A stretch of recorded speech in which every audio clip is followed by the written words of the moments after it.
Tiffany and you, one and one together make two, and all the stories that are true. Tiffany and you.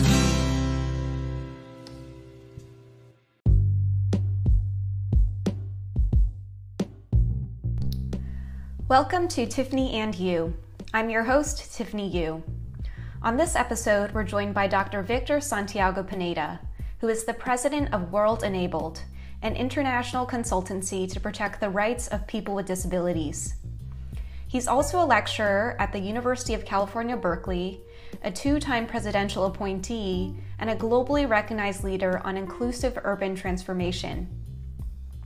We'll be chatting about the conversations that local governments around the world are having in how they can be more inclusive and accessible to protect the disability community during COVID-19.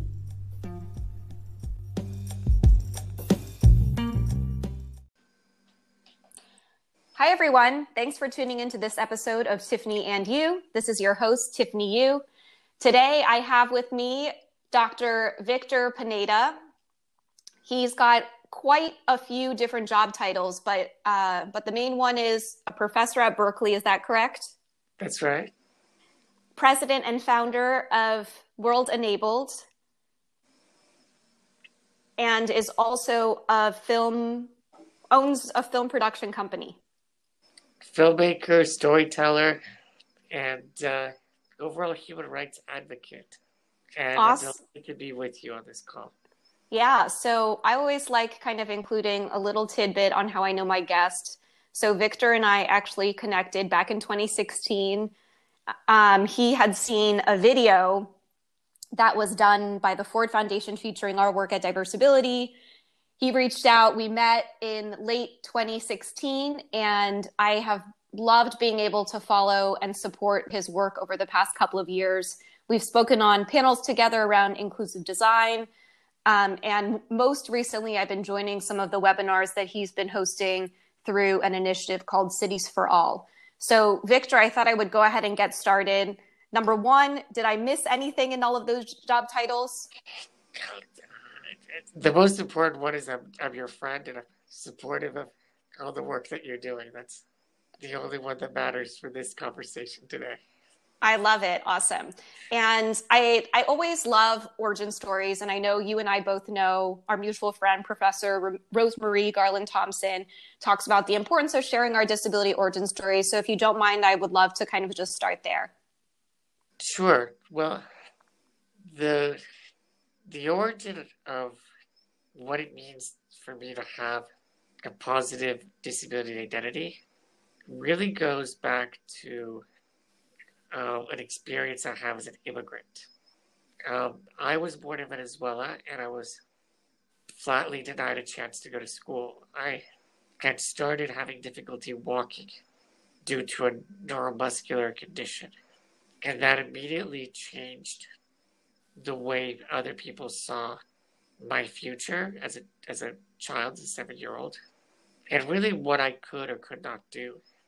But it wasn't about being denied a chance to go to school. It was about being denied a human right and being denied a chance to have dreams and a potential for me to have an impact on the world. It was about having a choice whether my reality would consist of being seen as being an invalid, meaning of no value, or of somebody that could develop capabilities and talents and contribute. So that is a little bit of an origin story. But the real transformation happened, I would say, as an advocate, as a human rights professional, and as a storyteller as well, is the summer of 1996. So it was junior year of high school, going on to senior year of high school. And I was brought into something called the California Youth Leadership Forum for students with disabilities. And it was a summer program, 1 week long, that took a bunch of 50 kids with disabilities that demonstrated some leadership potential to Sacramento And we spent a week basically learning about laws, about public policies. And there I met Paul Longmore. And I saw him speak, and I said, wow, this guy's so eloquent. This guy's so articulate. He kind of looks like me. I could see myself in him as a role model, as a positive example of somebody with a disability that was contributing, both in terms of academia as a historian, but also as an advocate and as a social change maker. And really, the origin is about joining with others with disabilities in community to be part of this narrative. And the narrative is to make a more perfect union. A narrative is about unlocking human freedoms. A narrative is to ensure that we all can live independently and with dignity in our communities. And that's what I continue to do later in the US federal government, as well as internationally with the work I do with the United Nations and drafting the UN Convention on the Rights of People with Disabilities with a lot of other folks. So it's really an origin from exclusion to developing a positive disability identity and then working in community to create social change. I love that. You're actually inspiring me to think about the fact that there are multiple touch points of all of our disability origin stories and and that journey to kind of reclaiming and claiming ownership of our disability identity. What is it so I see, you got your PhD in urban planning, master's degree in city and regional planning. What got you kind of fascinated initially in cities and creating these inclusive and accessible smart cities? I mean, it goes back to my personal experience. I think if you look at the way that you live your life, most people are negotiating obstacles and barriers with transportation systems, with getting to school, with getting to work, with the ways that we have social programs and benefits and public services, right? A lot of those are really negotiated and implemented at the local level. So for myself, who was born in Venezuela, and of parents that are from Serbia, my mother's from Serbia, my father's from Venezuela, I immediately was a third culture child. And knowing that I could visit Caracas and see what that city was like, or I could visit Belgrade to visit my great grandmother and other folks, I started to see that the cities themselves, not only the countries, but the cities, were really presenting a whole range of new challenges and opportunities. And so I wanted to also think about how is it that, the city within which I was born that has tremendous resources, people live in tremendous deprivation. In another city where I grew up, in Orange County, in Newport Beach, doesn't particularly have any major resources, but is an incredibly affluent city, Newport Beach. And then later, growing up in going to college in Berkeley, also a small city with a tremendous focus on social equity and inclusion and things like that. So I was really interested in the sort of comparative aspect of urban life and wanted to see that from the lens of access and inclusion. And let's chat a little bit about the Cities for All global campaign on inclusive and accessible cities pre-COVID. What exactly is that? Yeah, of course. And you mentioned we were going to have a little break, so I'll try to keep this brief. But in December of 2018, with the German government, with UN Habitat, and with a lot of other partners, including the Ford Foundation, we received some help to launch something called the Global Compact on Inclusive and Accessible Cities. And this basically just took in the existing frameworks, like the UN Convention on the Rights of People with Disabilities that I was a part of drafting, as well as the Sustainable Development Goals that we also provided input from the disability community to ensure those targets were responsive, but also this other agreement called the New Urban Agenda And so we launched this global compact to really align efforts and support local governments in making sure that their cities leave no one behind. And that was launched with an additional, I think, 10 or 12 cities, and we've grown that to 20 partner cities that are now changing their policies and their plans and making a very clear commitment to these 6 principles. So that's where we worked pre-COVID, and really working with all the major city networks who've realized that this was kind of a area that they hadn't considered, to make sure that they consider it and they put disability and access and equity to work for all their citizens. It's amazing. And I think that wasn't there a book or some report that came out earlier this year? Yeah, so there's a couple publications people could follow. One in 2016 was our first sort of flagship report called The Inclusion Imperative, and that's looking at sort of empowering local advocates to build more inclusive and accessible cities, kind of looking at urban development. But then we continue to develop other tools, including in November, we launched a really important policy brief that really looked at the key ways that cities and city leaders should be developing inclusive policies for people with disabilities. And then finally, it's a book, a manuscript that I published with Palgrave, which is sort of my first kind of book that lays out how do you build an inclusive city.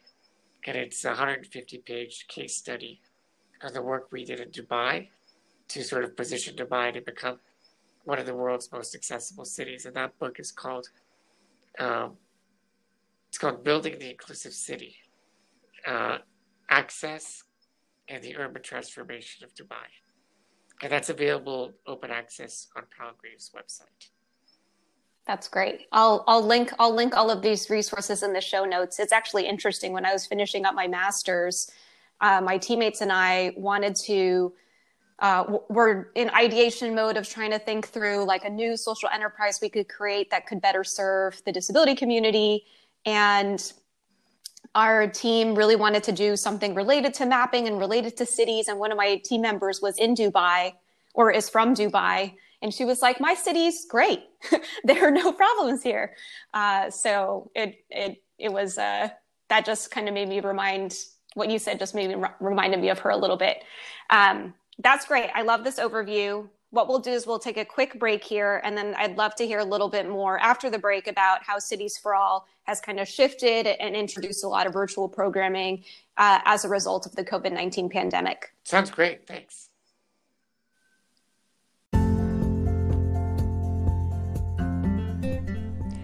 I've been using Anchor to record these podcast episodes. I wanted to include a little bit about why. First of all, it's totally free, and they have all these creation tools that have allowed me to record and edit this podcast right from my phone and computer.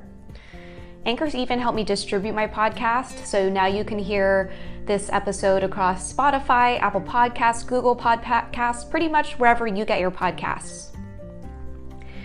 If you've always wanted to start a podcast, download the free Anchor app or go to anchor.fm to get started.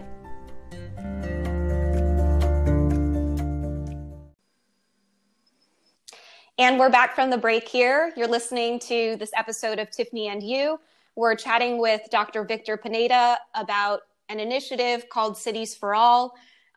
Cities for All has shifted amidst the COVID-19 pandemic. Victor, do you want to give us a little bit of an overview of kind of one of the things that you and I were chatting about before we started recording was, when something like this happens, there are a couple different decisions you can make, right? You can be propelled into action. You can take care of whatever needs to be taken care of from a mental health perspective. You can retreat. You've taken the first of those routes and moved into action. We'd love to hear a little bit more about kind of how things have shifted at Cities for All. Of course. I mean, let me start off by saying that it's incredibly important to first focus on all your basic needs. So do you have everything you need? Are you safe? Do you have a practice to ensure that you can deal with the tremendous onslaught of disruptions, right? Anxiety and fear and security, financial security, are all very real for all of us, including myself.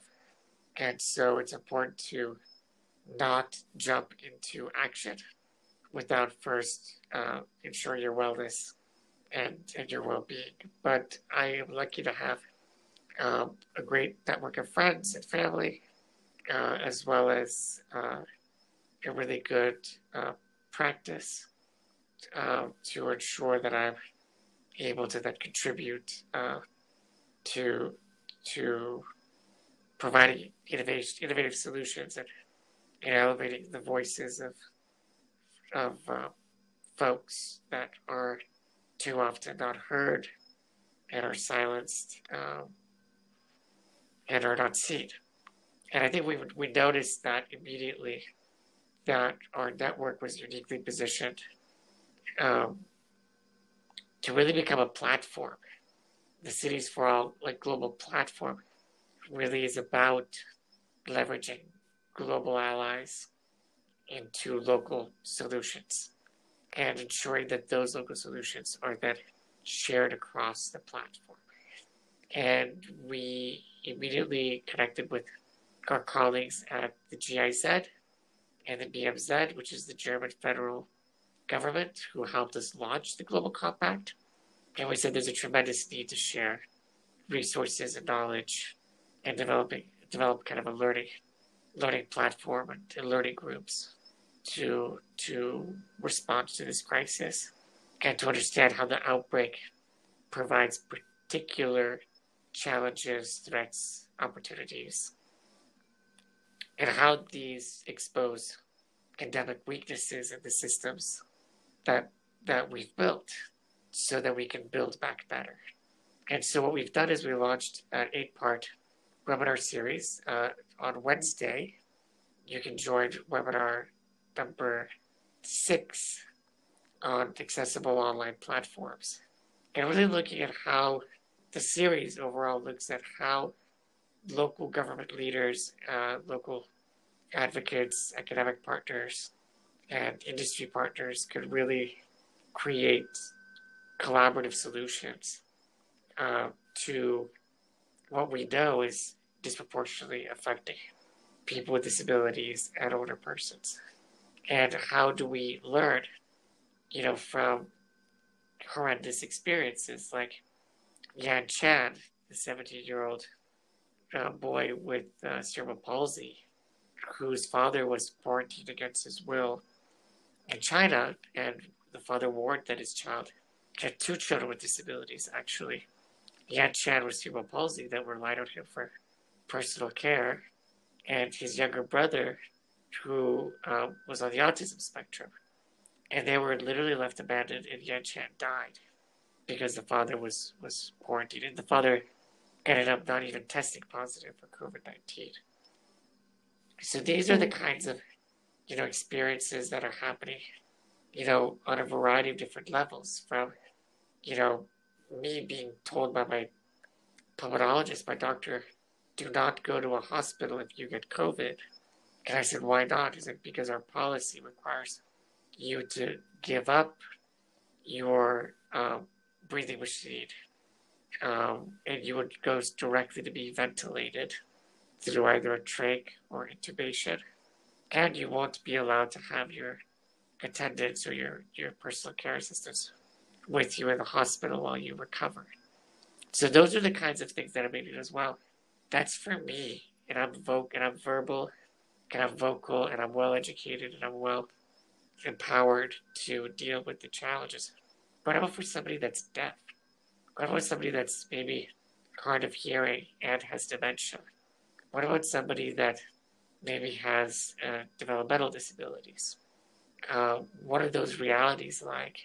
And not only in the medical field, but also, in the streets, like accessing public transportation, getting food delivered. You can't use your vouchers for food stamps for online groceries.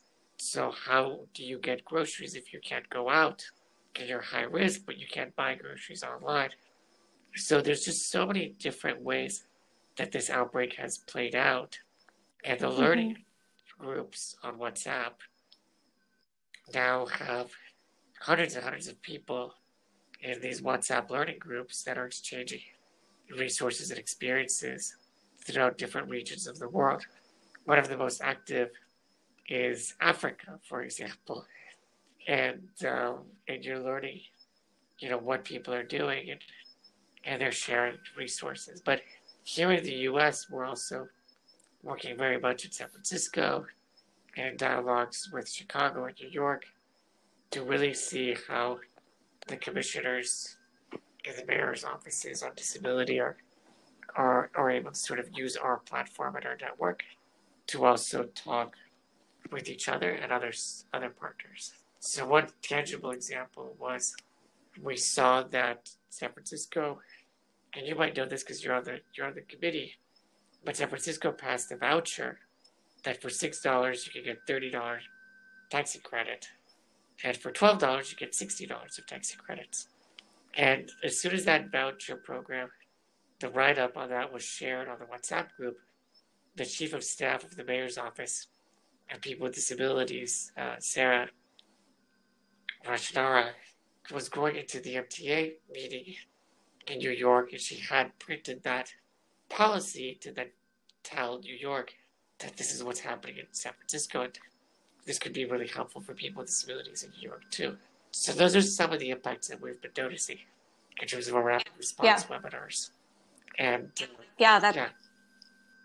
that's great. And for our listeners, the webinar series is called Equity and Access in Times of Pandemic.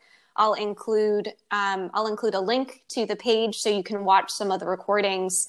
And I really love, I'm just looking at the website now, the key questions for the webinar series. Number one, what actions are local governments taking to protect and respond to the needs of persons with disabilities and older persons during the pandemic? Number two, how are local governments engaging with persons with disabilities and older persons to ensure that all pandemic responses are disability inclusive? And number three, what does an inclusive and accessible COVID-19 response look like at the local level? So one of the things I really appreciate about this Cities for All initiative is the fact that it is on the government level and it is global. And I've tuned into a couple of the webinars and have been really, really impressed, and also in the WhatsApp working groups, to see people exchanging ideas or things that they've implemented. And I think what's interesting about the San Francisco piece that you mentioned is that was put together in a couple of days. And it was working directly with the San Francisco Mayor's Office on Disability to ensure, and really, really trying to find a solution that worked, because so many of our bus lines have shut down. But I think one of the things you highlighted, that I guess two things that I would love to dig a little bit more into, I'll talk about the first, which is this pandemic has really brought to light how all of the systemic issues that exist across all cities within their resilience and response efforts. And I think when it comes to, disability experience, and you were talking about, making sure your basic needs were met, there are just so many different aspects of this, from, not being able to get your food, not being able to get your personal care attendant. The stimulus check also had a lot of confusion early on, and Respectability and others helped advocate to make sure that it's not counted as income, it doesn't hurt your benefits. But also in terms of if you don't file taxes, would you get it? So they just recently announced that people that receive Social Security, their information will be uploaded and they would get a deposit. So there's just things that people are trying to catch up on. But that's when we have to be vigilant, we have to be vocal, and we have to be heard. And I think that, a podcast like this gives us the opportunity to engage with a broader audience. So if you'd like to learn more about the podcast, the webinar series, there's still 3 more left to participate in. We're gonna have one focused on Latin America, just focused on Spanish and Latin American perspective as well. And we're gonna also look at maybe extending it with other partners. So if there are other funding partners or other folks that want to really like dive in deeper on these discussions, we can have to explore like building on what we've done now. I mean, and once the pandemic is over and we've learned these lessons, all of these lessons need to be cataloged and then put into sort of reforming the institutions, both at the global level, but also for empowering local leaders by giving them the knowledge, the resources, and the tools that they need to be able to build back better. So those are some of the discussions we're having with Milan and others. And I think that's really exciting for me. What are some of the biggest learnings that you've taken away from the webinars that have happened so far?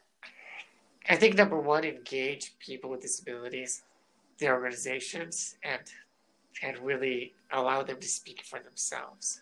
I think it's great to be an ally, and it's great to be sort of aware, but put people in a position where they can speak for themselves, and also support the process. Be part of creating solutions from whatever perspective you can, whether it's posting things on social media, whether it's engaging in your own kind of learning by participating in these webinars, or volunteering. See if there's opportunities to volunteer or to donate to the local disability organizations to strengthen their capacity to respond. I think those are some of the learnings. Ultimately, we're not going to get to a world that really unlocks people's potential if we're not all engaged in shaping that world. And I really believe that the future is accessible, but it's up to us to start building that future now. It's powerful.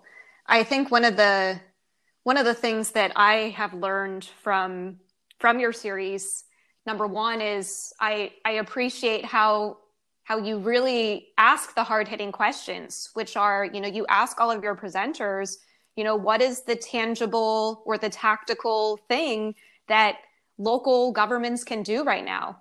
But the last webinar that I caught, I think his name was Daniel. It was a conversation around data and data collection. And I just thought it was really interesting that you need to know why you're collecting the data, not just collecting it for its own sake. And I think when we're in an environment right now where things are changing so quickly, sometimes it's hard to know what data to collect. And so one of the questions I did want to ask on that webinar, or maybe I'll tweet at the speaker who made the statement, was, in an environment like this, is it better to kind of just collect whatever you do have? And then maybe in retrospect, when you look back at it, you can see certain types of patterns or certain information that would have been more important to collect. Part of it is also aggregating data and disaggregating data and having a platform. Yeah. So if you're collecting data on the local level, I think you should join our efforts, because we're the only kind of global platform to look at what it means to build inclusive and accessible cities. So that would be a great way to sort of look at what data is out there. But ultimately, if you're a larger institution and you have substantial resources, you want to make sure that you know why you're collecting that data, because those resources, need to not only drive inform policies, but ultimately need to give us better results. And to be able to do that, we have to know what we're trying, what is the kind of information that'll help us change those systems. Thank you so much for the chance to be with you. I know that we set a limit of time, but I can feel like I could talk to you forever. For sure. Well, we'll end it here. For our listeners, just last question: is there anything our listeners can do to support the Cities for All initiative or follow your work? Sure, thanks. Yeah, so you can follow me at Victor Pineda, Pineda, Victorpineda, or at World Enabled on Twitter or Instagram. That's WORLDENABLED. And then you click on the link below for the webinar series and register and join us. And if you'd like to be part of the learning groups, especially for the US learning groups, we'd love to sort of get local leaders and local advocates and academic partners involved as well. Thank you so much for this opportunity. Thanks, Victor. Thanks for being on the show. All right. Bye-bye.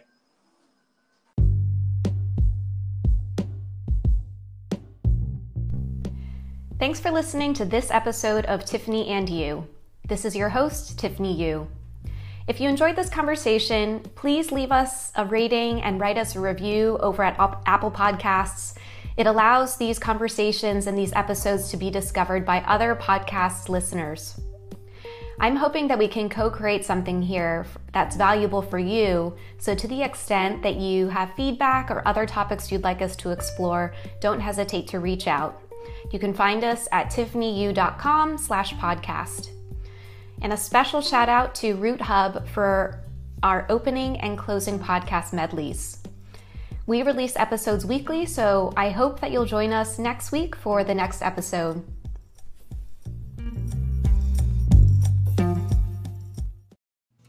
Tiffany and You. This one is done and another coming soon. A special rendezvous for Tiffany and You.